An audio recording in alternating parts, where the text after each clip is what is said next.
It's my pleasure, obviously, to not only chair the All-Party Parliamentary Group in the UK Parliament, but also to chair today's session. And I welcome the panelists who are going to contribute. First up is our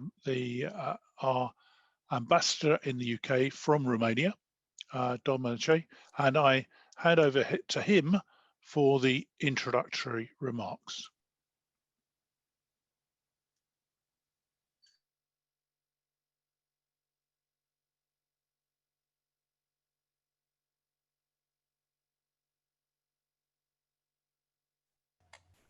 Technology works very complicated. We have to get used to it. It will be a long time before we start to meet again physically, probably. I want to welcome all the participants. I want to thank you, Bob, and the All-Party Parliamentary Group for this initiative. The topic is actual, and I could say after 4 years living in London, representing Romania in London, that it's still a very actual topic today, as it was years ago when I arrived here.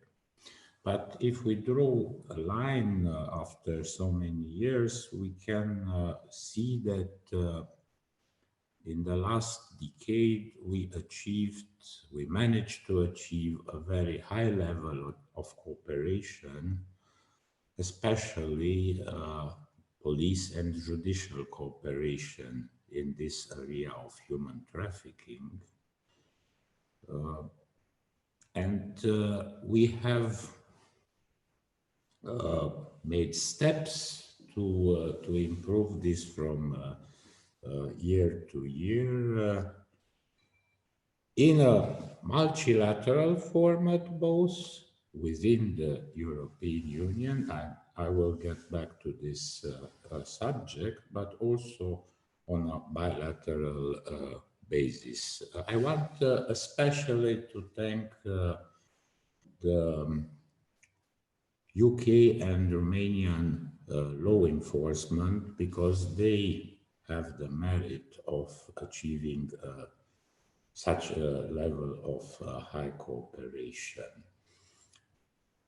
We have, as an embassy, both the UK embassy in Bucharest and the Romanian embassy in London, supported the efforts that were made in time by the law enforcement in both countries. I believe there was in this process a type of milestone when after 2011, Romanian police officers came to work within the UK law enforcement, many of them embedded within human trafficking units, Metropolitan Police, Greater Manchester Police, Police Scotland, British Transport Police. Unfortunately, in this time of pandemia, this type of cooperation was stopped, and we have to think in the future how to make these ties together again for working together, because we had one of the within the European Union, I believe Romania and the UK had the highest number of joint investigation forces built between UK officers and Romanian officers on this topic of human trafficking. So this could be one issue, and for sure the other issue, the most important one, is how we think about the legal framework of cooperation after in the new setup of UK being a third party to the European Union. Because if we take the legal framework, we will see that we have to build another a future legal framework, because we cannot go back to the legal framework that was in act before Romania joining the European Union. This will be probably a task for my successor, for both embassies in London and Bucharest, and for our interior attachés that are working within the embassies.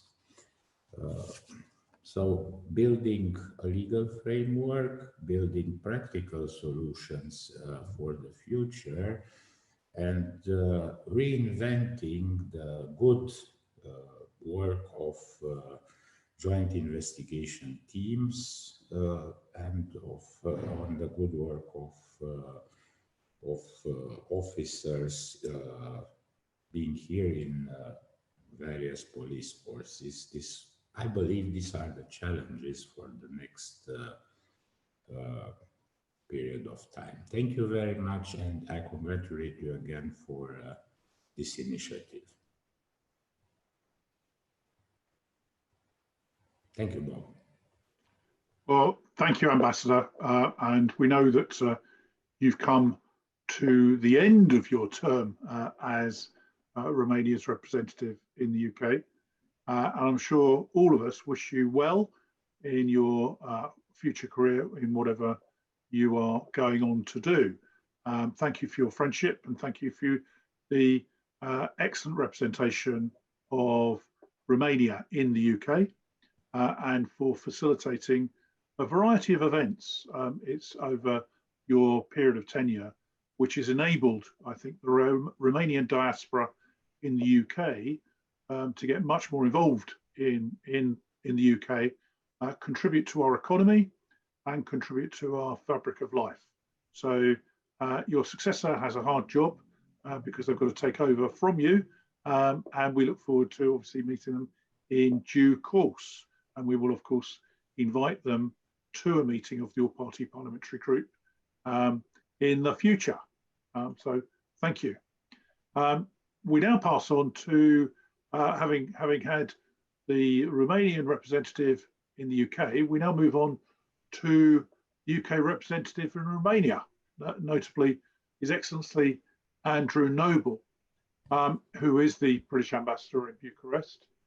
He's been in that position for just over 2 years, and as a career diplomat, he started his career with his first posting in Romania some 38 years ago. So he's had a wide variety of different postings in Germany, Greece and South Africa, as well as other senior posts in the Foreign and Commonwealth Office. And of course, his immediate job prior to going to Romania was to be our ambassador in Algeria. So, Andrew, we look forward to your remarks on what actions being taken to combat human trafficking in the UK from Romania. Andrew. Mr. Chairman, thank you very much indeed for the invitation to speak to this gathering, and thank you for having this event, because it's a topic that needs discussion and needs lots of action.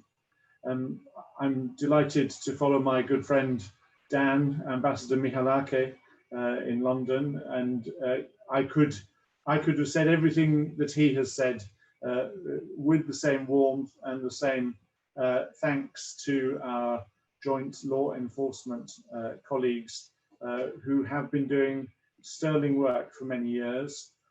I'm glad that they were rewarded with a significant success in September with the arrest of 24 individuals, thanks to excellent cooperation between Police Scotland, the Met and the Romanian police force. So the law enforcement work is carrying on. As Ambassador Mihalache said, the joint investigative teams actually demonstrates to the whole of the EU how you can use these tools to very good effect. And we're really doing very well on that. One area that has proved slightly more difficult has been joint judicial cooperation, not least since we have very different court systems and legal processes. We now, however, in the embassy are very lucky to have a representative of the Crown Prosecution Service who acts as a liaison magistrate between our two judicial systems to seek to ensure that there be no slip twixt cup and lip, as some of the people will understand.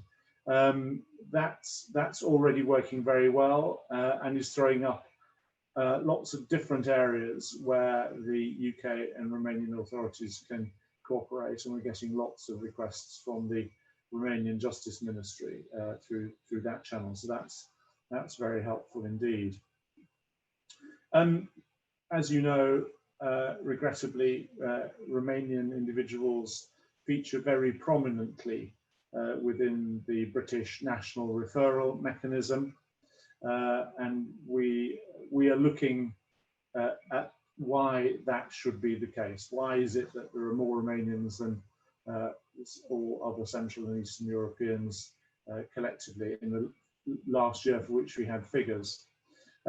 And that takes us back to the origins, and we've been, as an embassy, talking to lots of people in Romania about what can we do to ensure not just that we're having successes on the prosecution side and on the law enforcement side, but what can we do ultimately to stop this traffic, and what can we do to stop the availability of people to be trafficked?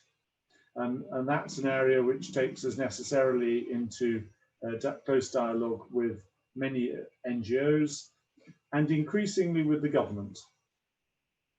Since November of last year, the quality of discussion that we have had with the Romanian government has changed, as the Romanian government itself is looking more and more at longer term prevention strategies, often linked with the question of rural poverty, which is one of Romania's challenges, which on which it's been making very good progress for very many years, but it still remains a significant issue.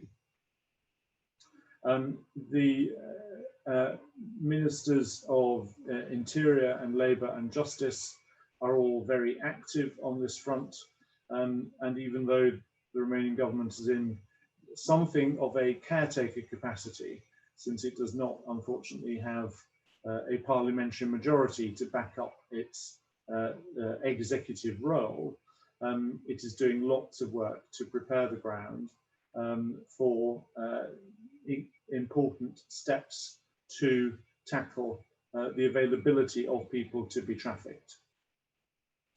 The NGO world in Romania it's relatively new if you compare it to the civil society in the UK. I'm not sure what the oldest NGO in the UK is, but in Romania, any NGO is not going to be older than 30 years. There are probably some notable examples that I should know, and I'll allow Cora to correct me later. But it's a young sector, full of young, very dynamic people, and one that we're very happy to collaborate with. They tend to have quite a lot of difficulty in simply remaining funded, especially during this coronavirus period, where so much voluntary funding has gone in the direction of health and away from other vital areas of work.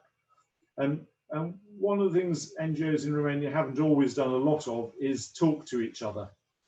So they haven't always managed to have the maximum potential impact for their considerable amount of work. But I'm delighted to mention, and I may be stealing Cora's thunder, so I apologise.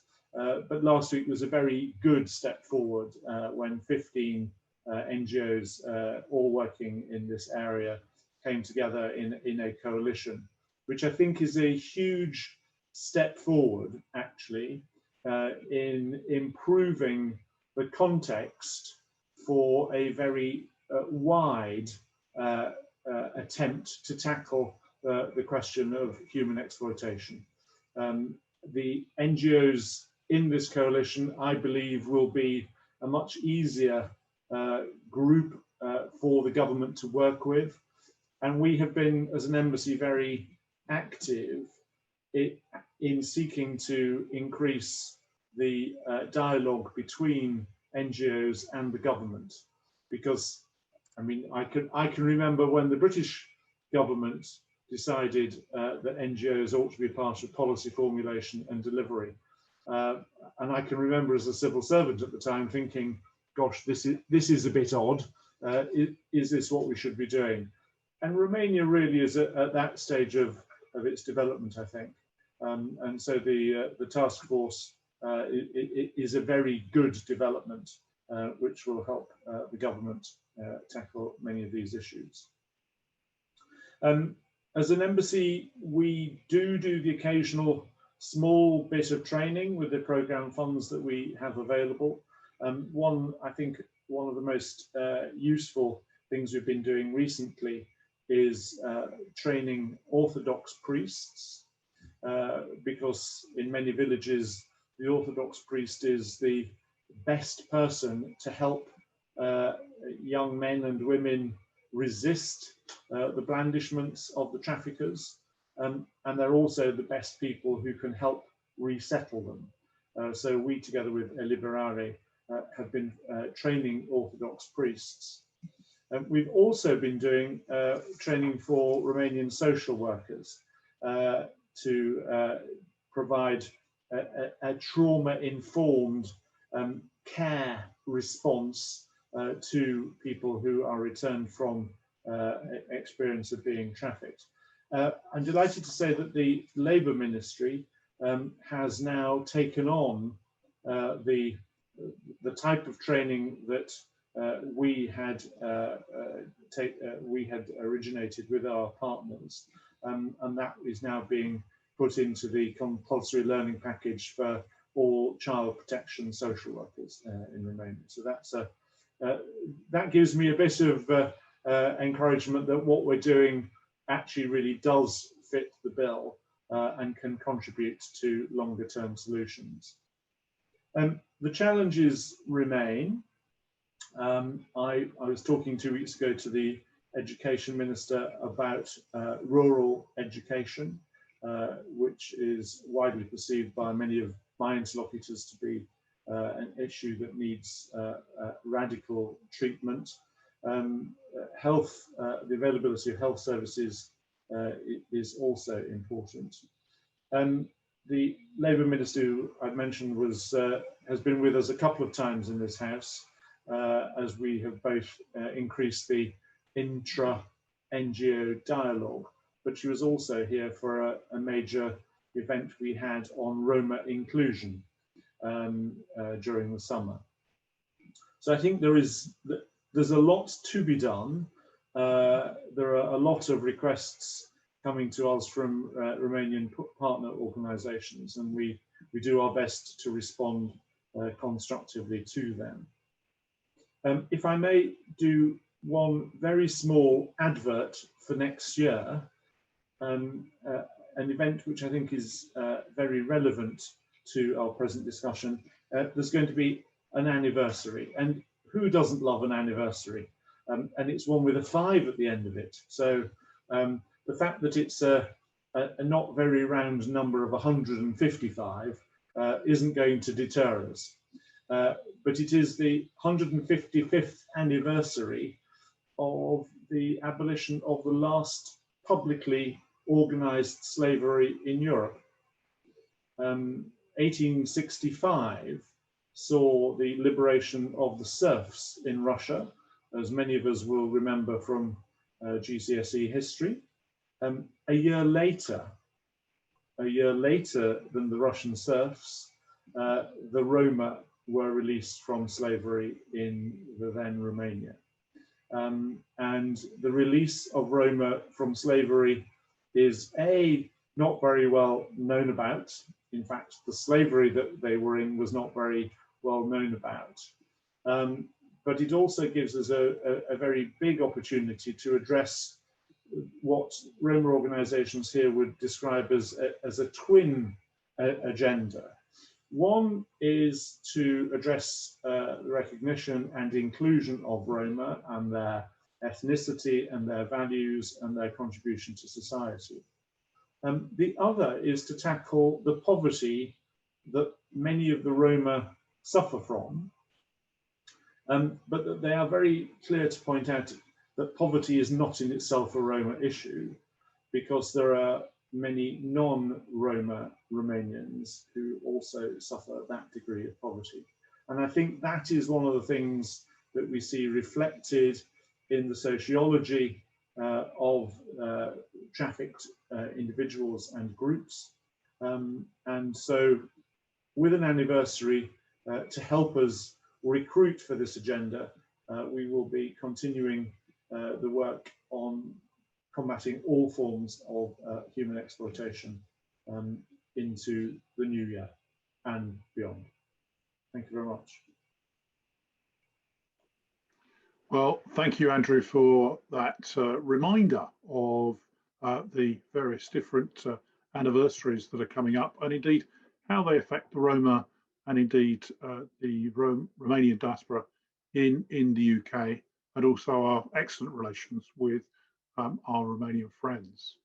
Can I just remind colleagues who are participating in the meeting that if you've got a question for any of our speakers, please pop it in the chat room, which is attached, and then we will obviously facilitate questions at the end after we've had each one of our speakers. We now move on to Robert Marin, who is the Minister Plenipotentiary at the Romanian Embassy in London and head of the Consular section. He joined the Romanian Ministry of the Interior back in 1997 and has held various different operational and managerial posts, culminating with the role of Deputy Minister for International and Parliamentary Relations of the Romanian Ministry of Interior. In this capacity, Robert designed and implemented the first task force within the Ministry of Internal Affairs on transborder criminality. And so in his previous posting to London, he was responsible for establishing and developing a new channel of police cooperation and setting up the first investigations team within the UK and Romania on human trafficking. And in his current role on diplomatic relations, he is in the area of justice and home affairs. So Robert, over to you, please. Thank you very much, Mr. Chairman, and thank you, David, and the organizers for putting together this event. Your Excellencies, dear colleagues and friends, as has been mentioned, my background is very much linked to the development of our cooperation in the last few years. So I'll have to apologize in advance if my presentation is rather technical and rather focused on the law enforcement side. But I think everything comes together when you have a joint investigation, when you develop something from the scratch, and it equally assists the law enforcement side, but also the actual results in terms of assisting the victims and cooperating between us. The future of our cooperation post-Brexit, the topic of our seminar here today, is indeed very important, still as relevant today as it was on the first day after the British referendum. And I have to say, unfortunately, as unclear as it was back then. In 2017, I remember in the presence of the former UK Ambassador, His Excellency Paul Brummel, I attended an event organized in Bucharest, And I gave a presentation on this very topic. The title of my intervention back then was UK Law Enforcement Cooperation, a model post-Brexit. 3 years on, I still believe that our cooperation in this area is a model to be followed post-Brexit. What we have achieved in the past 10 years, and both our ambassadors have mentioned this, specifically in the area of human trafficking and the evolution of our cooperation is, I have to say, unprecedented. Just to give you a few examples, we had around 70 Romanian officers seconded from 2011 to 2020 in different capacities, including working in the human trafficking units. With their support, the number of joint investigation teams have increased year by year, and we have had a larger number of joint investigation teams between 2 EU countries in the last few years on human trafficking. And of course, this contributed to a very large volume of intelligence being exchanged between our countries and through Europol, and checks carried out bilaterally. At some point, I remember that in Europol, 80% of the data being exchanged on human trafficking was actually data being exchanged between Romania and the UK. As a result, we had multiple prosecution, multiple victims being assisted. And also, I have to mention the work carried out with the Anti-Slavery Commissioner Office and our membership of the Santa Marta Group. On the other hand, where we are now, my understanding is that in the current discussions, the current stage of the discussions, in terms of post-Brexit cooperation, police cooperation and judicial cooperation, is that in case of a no-deal scenario, the EU27, the UK will have to switch back to alternative cooperation mechanism. And again, I apologize if this is too technical, but what does it mean? For instance, our very good cooperation via Europol, or the access of the UK law enforcement to Schengen information system, or to Siren, will be replaced with the old-fashioned channel of police cooperation, Interpol, or bilateral channels if they exist. On human trafficking, instead of the EU Directive 36 from 2011, we could be using the United Nations Convention against Transnational Organized Crime and the protocols. The European Arrest Warrant will be replaced with the 1957 Convention on Extradition, and there are several other protocols. This is the worst case scenario, of course, and the no-deal scenario. And I think it is very clear for everyone that these frameworks, this fallback plan, as it is called, are nothing less but a collection of provisions, definitions, standards, requirements.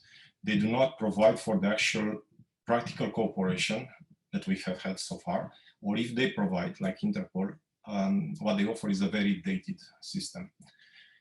They do not offer the full end-to-end cooperation, from the instant access and exchange of data all the way to prosecution, mutual recognition of decision, asset recovery, etc.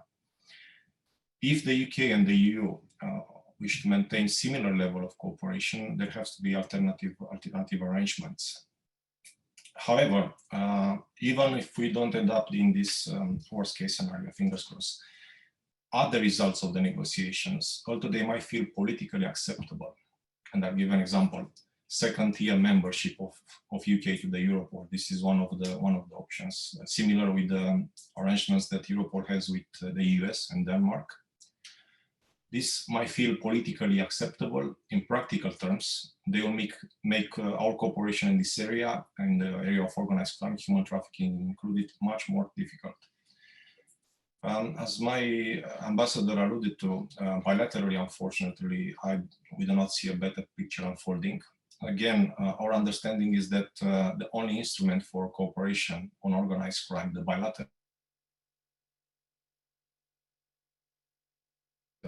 convention, and this, unfortunately, may render the current arrangements, for instance, the secondment of our police liaison officers in our embassies, inoperable.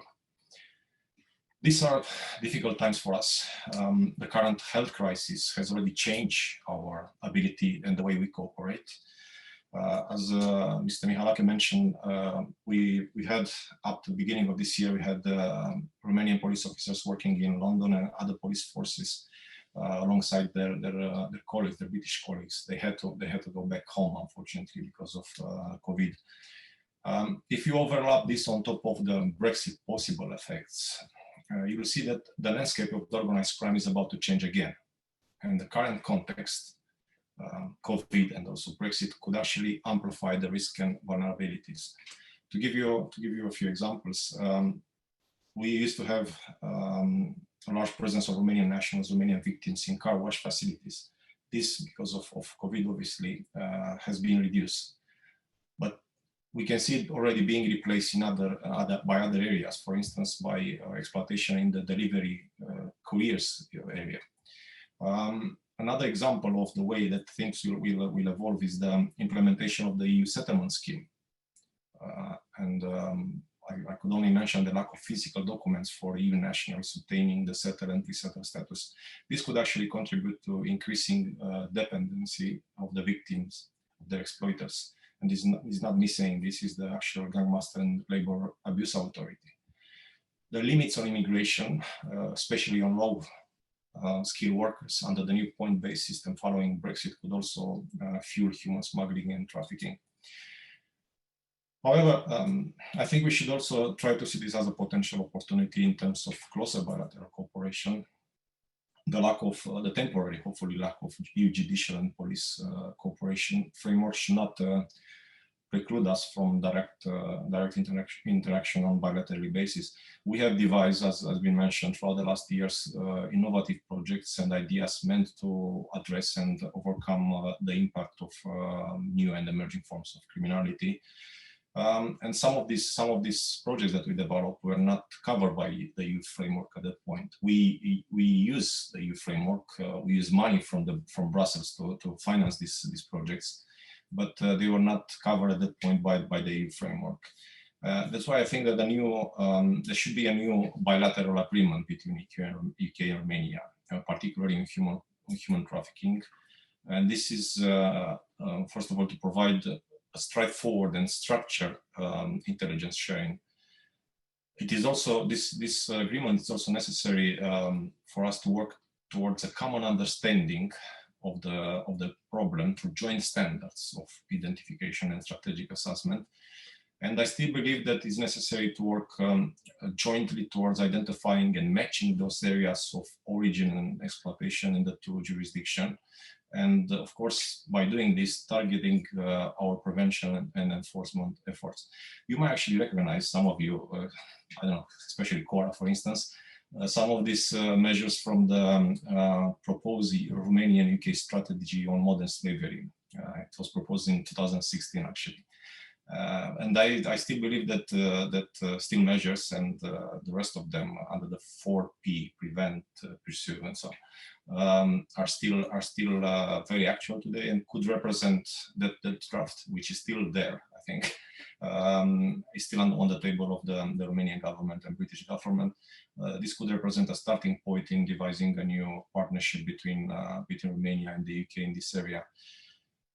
To conclude, we welcome this initiative, the APPG initiative, and as David mentioned during organizing this event, I do hope this is just the first meeting and this could be transformed into a process, and we could actually ensure political and parliamentary support in both jurisdictions for a new partnership between Romania and the UK in this area.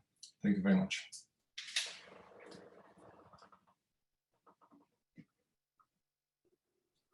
Well, thank you, Robert, for that presentation. And I remind colleagues on the call that you can place your questions in the chat room for consideration later.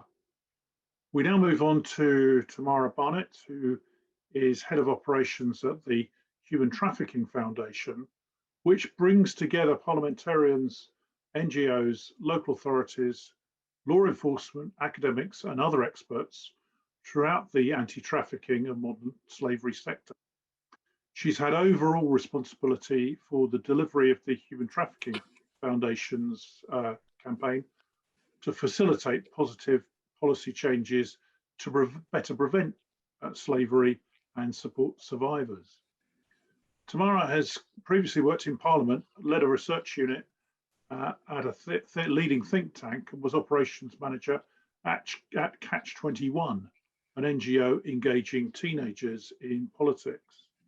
So over to you, Tamara. Thank you. So last year, over 10,000 victims of trafficking were referred into our government system of identifying victims, the NRM. And our figures used to show, as in Romania, I believe it still does, that a majority of female victims of trafficking were in the UK and that a majority were sexually exploited. The majority tended to be from countries abroad, such as Romania, China, Vietnam, and Albania. But we're finally starting to better recognise exploitation elsewhere. And it's not a change on the ground, I don't believe. I believe it's a change in the figures, which reflects a better understanding of exploitation and vulnerable groups. That's why the UK data now shows that the majority of cases are now labour cases, not sexual exploitation cases. And male victims are more common than female victims. So of the potential victims referred in 2019, 32% were female, 68% were male. Over half of the referrals for those potentially exploited as adults, while 43% were children. And in the data on children, British children are now very much at the top of that data, exploited by British gangs of young men and women trafficking drugs across the UK. In 2019, 125 different nationalities of potential victims were referred to the NRM. Overall, the top 5 most commonly referred nationalities were UK, Albanian, Vietnamese, children, and Indian nationals. And in fact, since 2018, Indian nationals have replaced Romanian nationals in the top 5. Like any crime, a problem criminality exposes larger fault lines of a society. So like having, we now have a very holistic public health approach in some parts of the UK towards gang crime. So under the umbrella of human trafficking, there is really an underlying problem about unregulated labour systems, gender and ethnic discrimination, educational failures, and even corruption. So if you solve those, you will indirectly solve modern day slavery. And this is as true for how to stop trafficking of British people in the UK as it is to stop the trafficking of Romanians in Romania or those Romanians trafficked to the UK. So we've been writing a report looking at how to make the UK less attractive to traffickers. We're trying to think very much along government lines. Because in 2018, the government published its white paper on the UK's future skill-based immigration system. And the overview to the white paper highlighted that our immigration system was problematic and wrote, "We will take full control of migration by bringing all of it under UK law and institute a new border and immigration system." The white paper also reaffirmed the government's commitment to tackling modern-day slavery, which was a sentiment that was reiterated in the February 2020 policy paper, the UK points-based immigration system policy statement. However, with just weeks until the implementation period ends and the new post-Brexit era begins, I would say progress looks to be lacking, and without urgent action, trafficking could actually rise. We feel access to shared intelligence and databases from Europol and other countries bilaterally must be secured before the 31st of December with seamless continuity. Of course, the UK is probably one of the top countries for successfully identifying victims of trafficking now. But while the numbers identified escalate year on year, which is welcome because it's not that the numbers are rising, it's that the numbers are being recognised, convictions are, I fear, and both will remain relatively stagnant, or at least relative to the rising referrals. I feel this superficial toughness at borders can do little to stop trafficking and illegal immigration, especially when you note that some of the largest cohorts of victims are from outside the EU at the moment. For example, the Romanians have been overtaken by the Indians in the data we have that I just mentioned. I think traffickers are always going to find a way to get around a system, although if we get it right, it will be more difficult and give victims greater protection. One thing that's really struck me from the work HDF has done on this report is realising that the UK is seen as quite a weak spot for bad business practices, with many corrupt businesses using the UK as a haven for fraud, tax evasion, money laundering, with a sideline in trafficking of human beings sometimes. So I think policymakers must make the UK a less viable business prospect to traffickers and reverse the appeal of the UK to criminal firms. And I believe Romania probably needs to do the same. And this report actually follows a report we did for the Romanian APPG on trafficking a couple of years ago. We found that between 2010 to 14, the number of recorded victims of trafficking repatriated back to Romania from the UK was only 35 over a 4-year period. Yet in 2017, in the UK alone, almost 260 Romanians were identified as victims of trafficking. So we're trying to understand why so few were being repatriated. And we sort of took a look, obviously the average annual growth rate of Romania's diaspora population is one of the fastest in the world, and that has implicit implications on people trafficking. It also explains why 18,000 Romanian children had both parents working abroad in 2017, with almost 100,000 children with at least one parent abroad. And NGOs in Romania told us that female victims of trafficking were far more likely to be re-trafficked than male victims of trafficking if we did send them back home to their homes in Romania. And interestingly, anecdotally, the reverse is actually the case in the UK, I think, where there's more support for women and children. And actually, I think male victims in the UK are the most vulnerable and are most likely to be re-trafficked. But we wanted to know what the big stumbling blocks ahead were for, in terms of returning. And there were clear challenges around poverty, which the British Ambassador has mentioned, and funding, all these kind of areas. But the UK itself was also a weak spot in terms of returns. We heard that from the Romanian NGOs that our agencies in the UK were failing to use formal avenues, such as the Tango system using the NRM in Romania. Or we heard if a survivor wanted to return home to Romania, the agencies were sometimes refusing to allow the survivor to go through the British National Referral Mechanism and receive that accompanying support. So we're hearing about organisations desperately sending them back too quickly. And one stakeholder even provided us with an example where one survivor was returned to Romania from the UK who was only 42 kilograms and was in completely unsuitable clothing for the weather. Yet, I think at the same time, as has been discussed today, UK and Romania have a great joint working relationship. And I think it is a real model pre and post-Brexit of how countries should be working together to fight human trafficking. I think it's a model not just for Europe, but for the world. And as His Excellency, the Romanian Ambassador highlights, our two countries lead on these JITs and joint investigation teams. And I believe we have Romanian police stationed in the London Met Police Trafficking Centre. So I think the relationship between the two countries is a model of good practice. And I think it would be helpful to start looking not just at getting convictions together, which I think is a real challenge and I think all countries are struggling with, but also look at what human trafficking's broader implications are, because I think tackling the root problems is the longer term key to solving this heinous crime.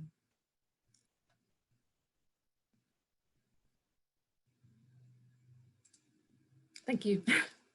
Thank you, Tamara. Thank you for that contribution, and no doubt that will encourage people to come forward with some further questions. So a quick reminder, if you do have a question, please pop it in the chat room. Our final speaker is Cora Moțoc, who is the country head Romania at the Justice and Care, a charity that helps rescue victims of slavery and human trafficking. She was previously a senior political officer at the British Embassy in Bucharest, and before that an advisor to the Romanian government, actually the Prime Minister's office, with the Unit for Sustainable Development, where she was in charge of Prince Charles's relatives in Romania and coordinator of projects with the Rule of Law program of the Konrad Adenauer Foundation.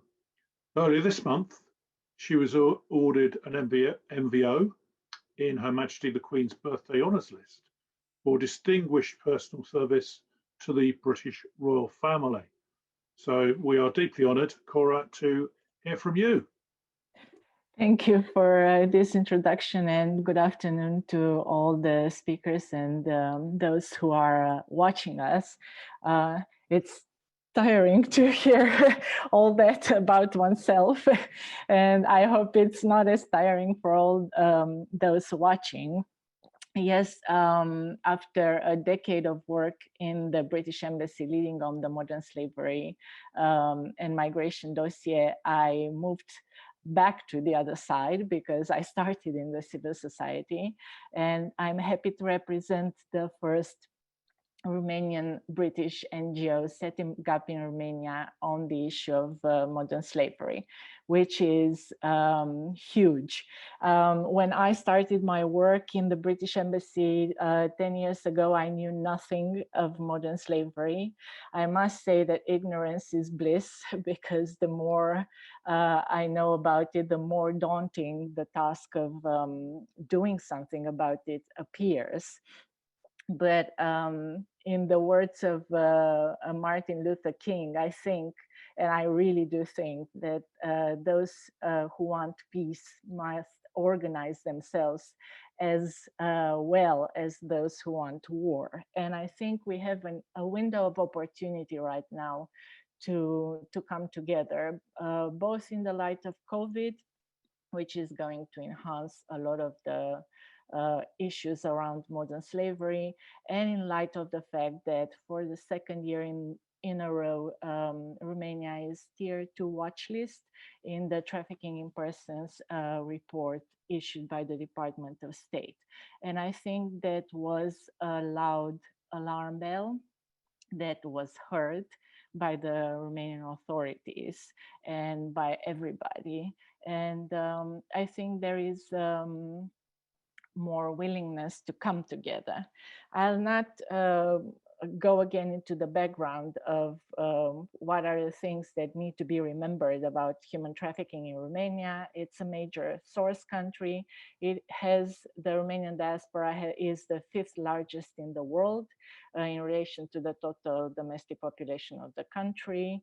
Over the past 10 years, 3.6 million people left the country. So at least 17% of the people who were born in Romania. And the UN report confirms that it has the second highest immigration growth rate after Syria, and there is a war in Syria.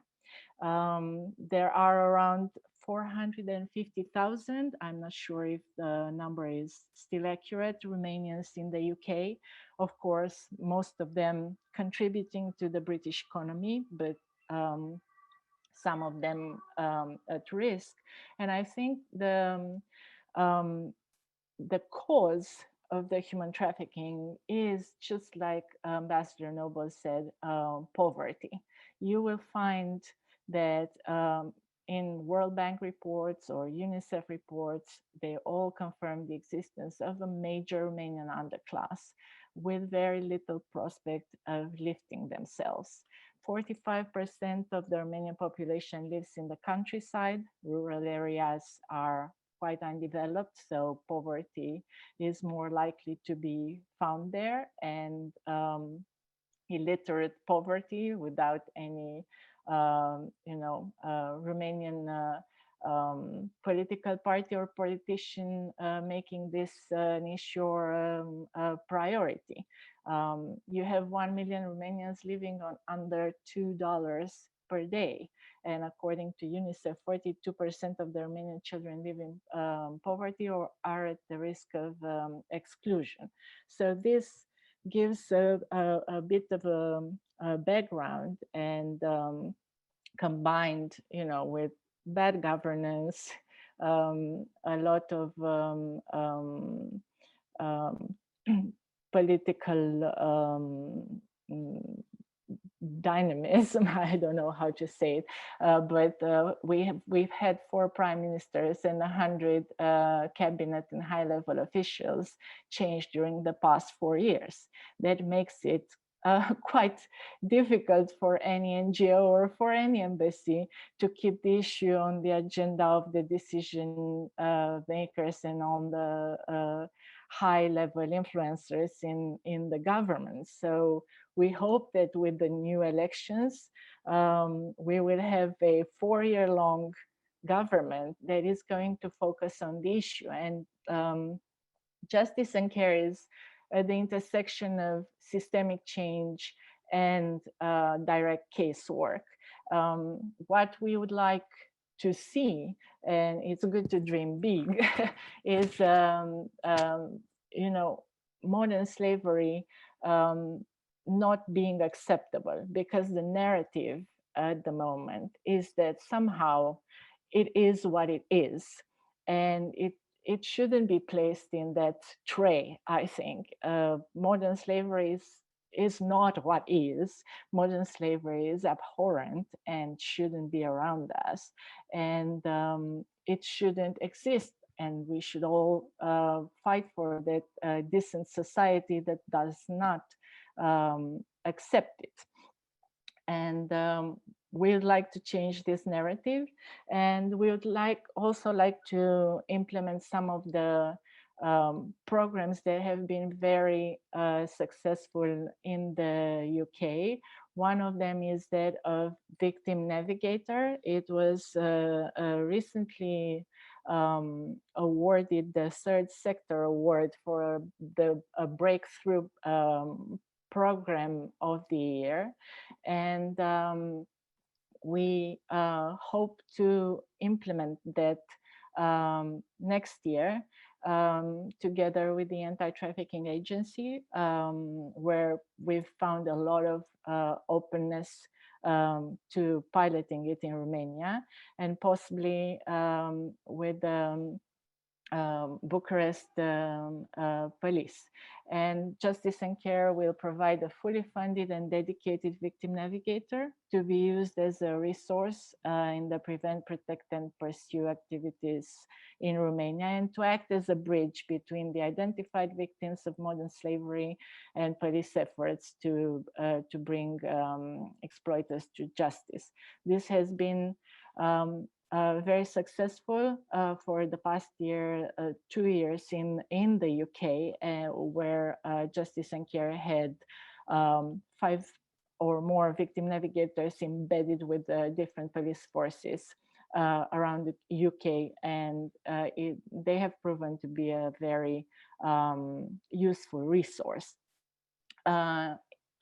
The ambassador was talking about the platform that we have just launched last week, and thank you for mentioning it. I would have forgotten probably to talk about it, but I think besides wanting national political will to recognize and address the issue, improved evidence base in both countries and with the international partners to improve the policy and operational response, improved capacity of both Romanian government and non-government partners to address all dimensions of modern slavery. What we want is integrated cooperation and building partnerships with local and international partners to ensure a more coherent approach to tackling human trafficking. And we're happy to say that I'm happy to call myself, along with Eliberare NGO, the founding mother of a platform called Trafic de Persoane .ro. It brings together 15 of the most active anti-trafficking NGOs in Romania, and we have come together under common goals and values to form the core nucleus of this anti-trafficking platform, which will be an official website on the issue of human trafficking in Romania. And we very much hope a coordination space for organizations, institutions, and individuals working on the issue and subjects linked to it. And also a place where victims and potential victims and observers can notify cases of exploitation. And we actively want to contribute to coordinated awareness, to education, to capacity building efforts for decision makers and for the third sector, online and offline on the topic, and to encourage and facilitate the information and know-how sharing. And I will stop here for now. Thank you very much. Right, well, thank you, Cora, and thank you to all of our panelists for your contributions. We're going to move on to question time now, and I just want to use my prerogative as chairman to just ask one question, which is actually very important to us locally, where we have a very large Romanian diaspora. And it is a sensitive one, and I appreciate what support is given to women who are in these circumstances. When the police in Harrow raid what has been reported as being a brothel, they do so and obviously arrest the individuals involved. One of the problems that the police then come across is that the women that are arrested say they've not been trafficked, they're there working because they choose to, and they wish to earn money to then return to their former homes. Now, it is very difficult then for the police to take any action to help and assist the women involved. I just wonder what support is given to women who are identified in this category, particularly those that are being exploited. It's one thing if women genuinely make this choice, but the suspicion from the police and the other law enforcement agencies is actually they're not making a choice. They have been trafficked and they're forced to do this and forced to say this, because if they don't, they will suffer consequences as a result. And I wonder if Cora or Tamara could answer what support is being given and what assistance can be provided going forward. Tamara, Cora, I think you want to answer. Yeah, sorry, Tamara, if you want to go first. I could certainly do the answer for the British cases in terms of support, but maybe Cora for Romania wants to go first. What comes to mind is what I read about the demographics of prostitution having changed in the recent years. And what I know is that frontline workers and analysts noticed that there is a shift in paradigm, with violence no longer being the main means used by the OCGs. And again, I think we go back to poverty, and with poverty on the rise and opportunities vanishing, there's an increase in the cases of women going into it willingly if there is free choice in not having a choice. And I think this speaks volumes about the true freedom of choice and the gruesome reality of the alternative. Of course, there's still plenty of violence and abuses and deception and forced abductions and forced selling involved. But I think this is why the women who are in this situation, would tell police that they are there willingly. But as I like to say, I don't think any girl growing up says, when I grow up, I want to be a prostitute.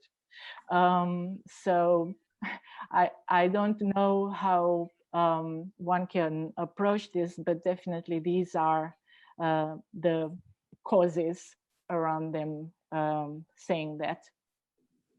Okay, all right, thank you. Tamara, do you want to answer the issues from the British end?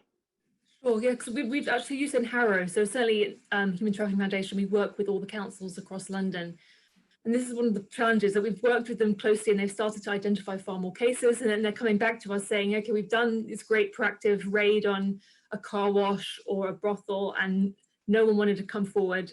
And so that is pretty much, the data doesn't show it, but I think a lot of the governments, when police or councils identify victims, they're meant to either refer them into the NRM, or if they refuse to go into the NRM, they're meant to report them anonymously. But I don't think they're always doing those anonymous reports, because I think otherwise what we'd see is actually the number of anonymous cases that refuse to go into the NRM is probably higher than the number of cases actually in the NRM, which, as I mentioned, is already over 2,000. And I think the challenge is, I don't want to get into the debate about what's right and wrong, but certainly whether they're in a car wash or a brothel, some people will have chosen to make those decisions. So I think there is a spectrum, but often, certainly what we heard from Romanian NGOs was the amount of cases they're seeing of women who'd been trafficked, or men in fact who'd been trafficked, who'd had sexual abuse as children. So all these kind of things are going to kind of cloud what they think is okay. But I think the challenge is, my general view is, if you go in with a raid with 7 police officers, it's generally not going to work. It's got to be much more holistic. It's got to be much more victim focused, and recognize that people are often on a spectrum. So maybe a woman doesn't want help at that point, but something might suddenly change over the course of 5-10 years. It is a long-term process, and suddenly she'll realize that her boyfriend has other girlfriends, or that actually suddenly the amount of money will reduce, or the amount of violence will increase. And so really what it needs is a long-term approach of building relationships with people working in car washes, with brothels, not having that judgment of we're trying to rescue you, we want to work with you, we want to focus on your health, on all these kind of other areas. And if you support them holistically, long-term, then you're going to help them. And I think the other challenges with the NRM in the UK is that the offer isn't good enough at the moment. So if you go into the NRM, you suddenly can't work, for example, unless you have recourse, unless you're, for example, a British victim of trafficking. So if you are in a car wash or in a brothel working because you're trying to send money back home, you can't afford to leave, even if it is only £50 a week, you can't afford to lose that £50 a week and go into the government support system where suddenly you can't even send back £50 a week to your family necessarily. So there's some real challenges about what the offer is that we provide, which is why a lot of people who actually maybe do recognise they're even exploited but don't want to leave because actually they've made a rational choice about what's best for them or their family. And unfortunately, the offer of support that we provide isn't quite good enough to kind of win them over. I note that both the embassy officials would like to contribute. Yeah. So by all means, yeah, that's very helpful, David. Robert, perhaps you can. Your Excellency, please. Your Excellency, the British Ambassador. Thank you very much. I think this is a really important question because we're now talking about the people and we're talking about them as individuals. And that actually, that component of it can't be overstated, particularly if we're to be effective in preventing other girls falling into this fate and these present ones being given a way out of it. Anybody who is a regular watcher of the British Embassy Bucharest Facebook page will see that I went to a centre in Bucharest last week which specialises in the resettlement of people who have been found in exactly this position and said, yes, they do want help.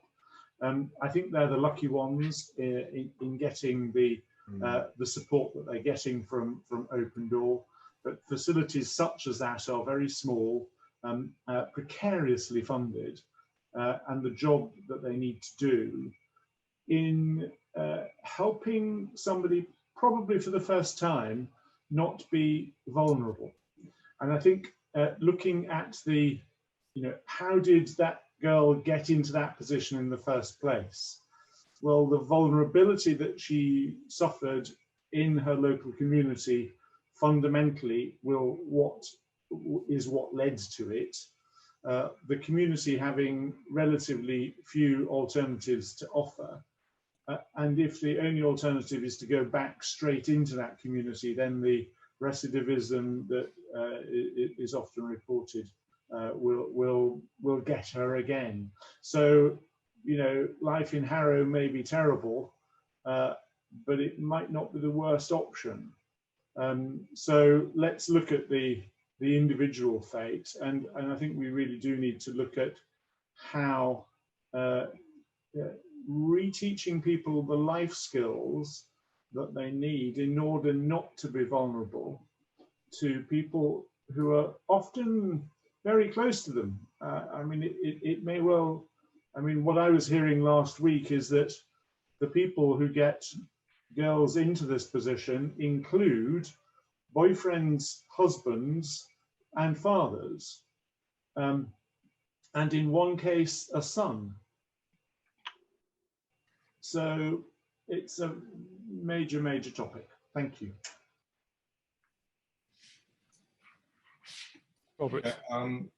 If I may, I think this has another dimension apart from, of course, which is the ability to protect the victim, identified through these operations, which is imperative for everybody. There is also this dimension of being able to prosecute the offender when you don't have the cooperation of the victim, and this is something that has been raised over the last few years, especially in the Romanian jurisdiction, where we rely a lot on the statement of the victim and their cooperation. here in the UK, fortunately, you have enough legal framework to actually prosecute without the actual cooperation of the victim.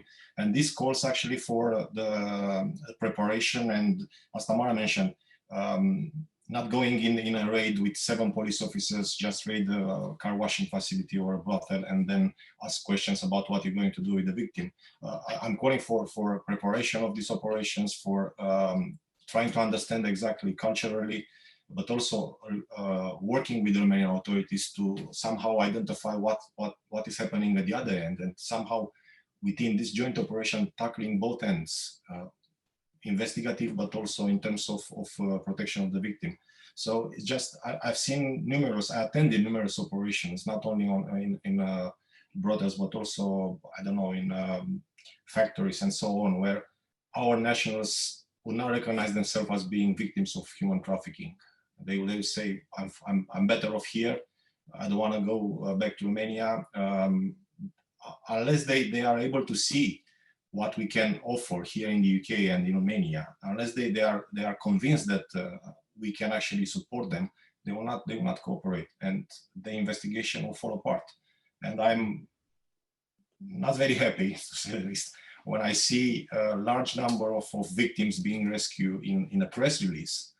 And when you ask a few days after that, after the press release, you understand that in fact, none of them were actually victim of human trafficking, recognized victim of human trafficking. They were all let to go and go about their business, because we are not able to convince them that they are actually victim of human trafficking. We didn't do our homework enough, so we can offer something that the victim will I don't know, accept, and will be able after that to cooperate and to suicide. So that's my understanding after a few years of actually working on the ground with the police here in the UK.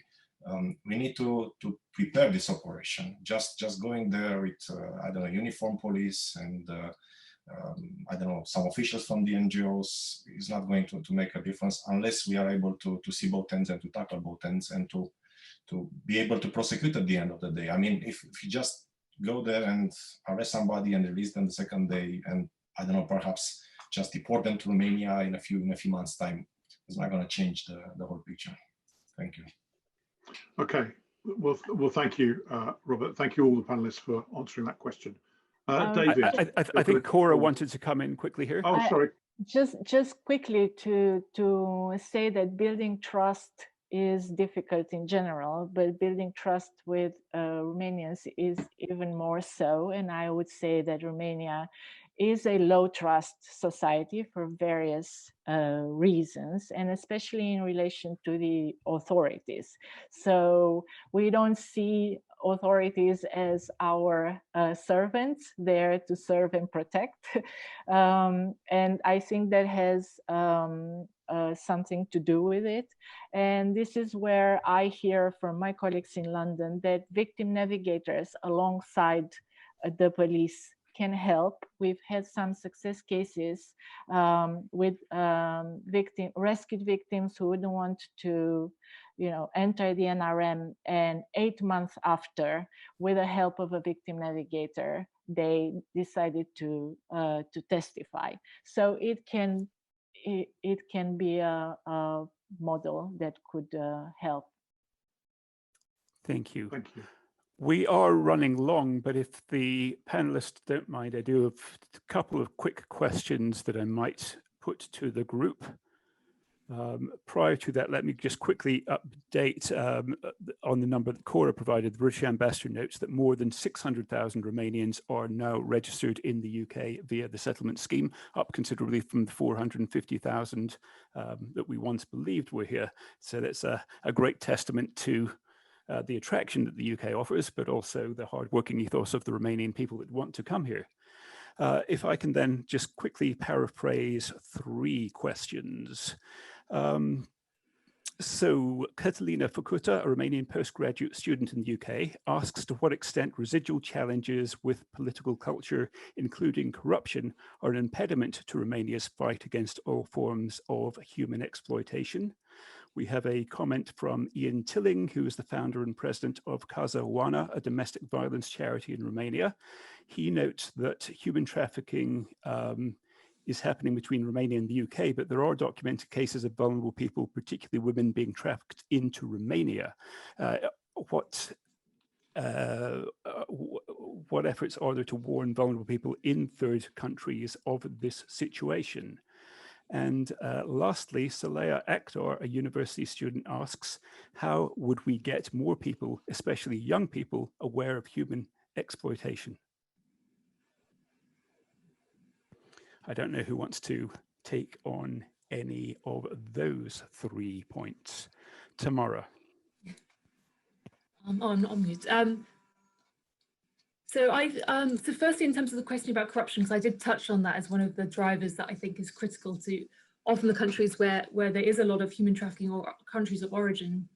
I think corruption is a huge part of the parcel, unfortunately. I certainly I wasn't sure how much to steer clear of some of this discussion, but obviously, you know, with Operation Gulf, and this was a very successful joint investigation between the UK and Romania, and there were a lot of convictions on the British side, but there still have been none 10 years on the Romanian side, and it's almost certainly linked to sort of concerning practices that there's no reason why those convictions shouldn't have taken place. I remember when we were doing the report, talking to someone, and that, you know, they said, you know, when you go to the local church, and there's like you know, whoever's paid for the, you know, the seat here or the picture there, you know, those that often tend to be the sort of the local people that everyone knows are involved in certain criminality. So there's often a sense that everyone, as Cora mentioned, everyone actually knows who the criminals are in their area, and there's a lack of ability or sometimes corruption stopping some of these criminal groups from being identified. So I think corruption is a huge key part. I mentioned the UK side, the fact that it's so easy to set up dodgy businesses in the UK. You know, you just need sort of £13 and a bedroom really, and a computer. And it's very easy to disappear as well as a company and then just set yourself up again in the UK. So I think these issues are really core to dealing with human trafficking on both the UK and Romania side. In terms of awareness raising, the last two questions, I think broadly, I think awareness raising has an impact in terms of maybe being better identifying. So certainly letting children know about the risks and looking and being able to spot the signs. But in terms of actually trying to prevent people from being trafficked, people never think it's going to happen to them. It's like sort of smoking. People never think it will happen to them. And also the drivers tend to be desperation of poverty or domestic violence, etc. that are the drivers. And unless you deal with the drivers, trying to raise awareness, I haven't seen huge amounts of success with that type of work. So I think that's a broad, quick answer to, yeah, a couple of those questions.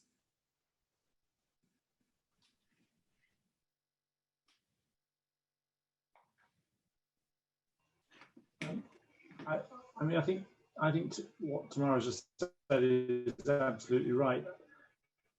I think the short answer to some pretty probing questions is it needs a very broad effort for a very long time.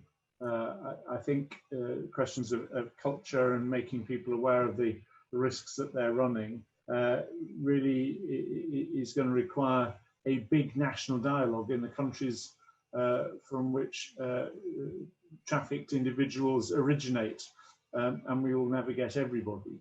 The reason I talked to the Education Minister about the situation in rural schools is that it seems to me that rural schools need to have teachers in Romania who are very schooled on how young men and young women should recognise the sorts of traps that are being set for them by people who ought to be protecting them in life.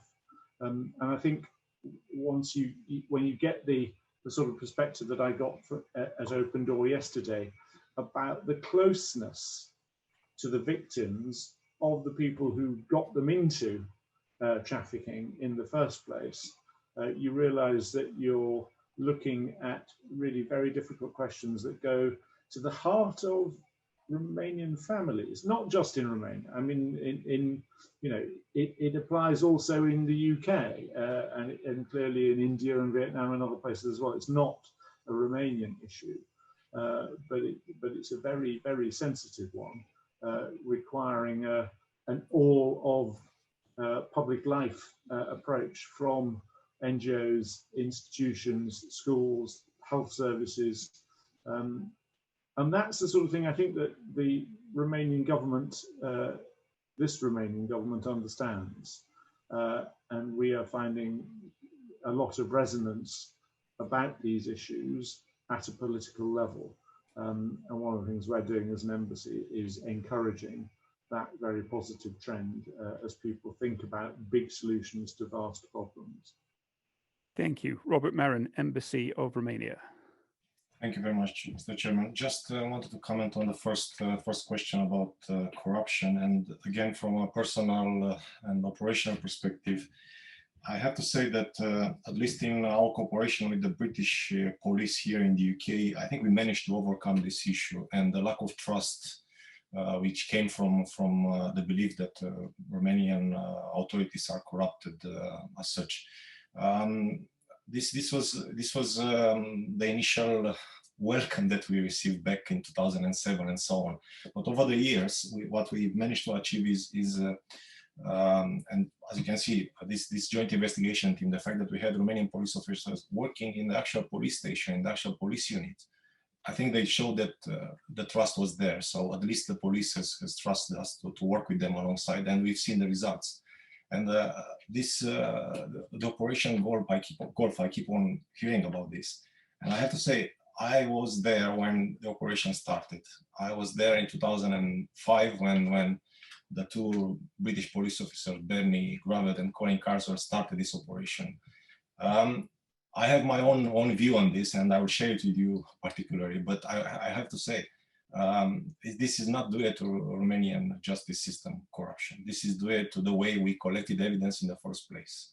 This is due to the way we developed the investigation and the time which passed from the very beginning of the investigation to the point where we managed to have a decision in court. And I think if there is blame to be assigned, I think the blame should be assigned to both sides. So this is just me talking about from being there. I'm friend with both these British police officers. Now one of them retired, but I heard this too many times given as an example of everything from abuse to the freedom of movement to corruption and so on. And I've done my homework. I've been involved in this operation, and the reality is somewhere in between. So this is just my personal view on both these issues. Thank you very much. Thank you, Robert.